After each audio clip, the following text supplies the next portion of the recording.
الذي خلق الموت والحياة ليبلوكم أيكم أحسن عملا وهو العزيز الغفور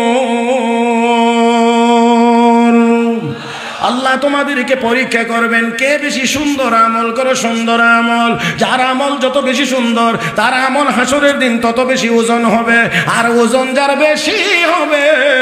ওই লোকের ঠিকানা হবে জান্নাত ও মুসলমান সাথে আরেকটি কথা বলতে চাই আলোচনার শেষ কথা এবার লক্ষ্য করে দেখেন দুইটা পাল্লা একটার মধ্যে থাকে পাথর আরেকটার মধ্যে থাকে মাল যা মাইপা দেন পাথর যত বড় হয় পাথর যত বড় হয় পাথর যত ওজনের হয় মাল তত ওজনের চাইতে একটু বেশি দিতে হয়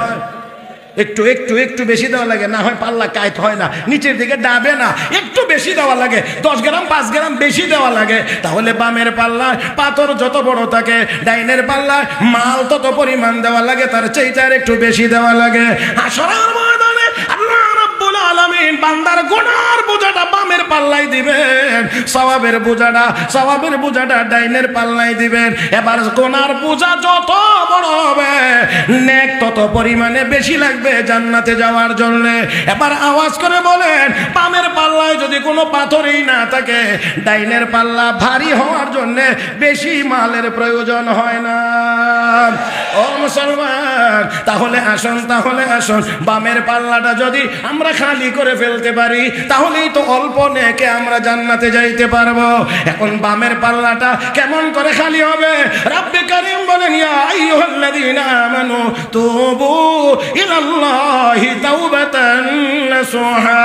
আসা রাব্বুকুম আইয়ুকাফিরা আনকুম সাইয়্যাতিকুম ঈমানদারেরা আমি আল্লাহর কাছে তওবা করো তওবার দ্বারা আমি আল্লাহ তোমার জিন্দেগীর সব গুনাহ মাফ করে দেব তাহলে গুনাহ যদি তওবার দ্বারা মাফ হয়ে যায় তাহলে সব অল্প হইলেও তো আমাদের ডাইনের পাল্লা জান্নাতে যাওয়া সহজ এত উলামায়ে কেরামের সামনে আপনারা বসেছেন আজকে যদি এই তওবা না করে যান জীবনে এইরকম সুযোগ আর কোনোদিন পাবেন কিনা আল্লাহই ভালো জানেন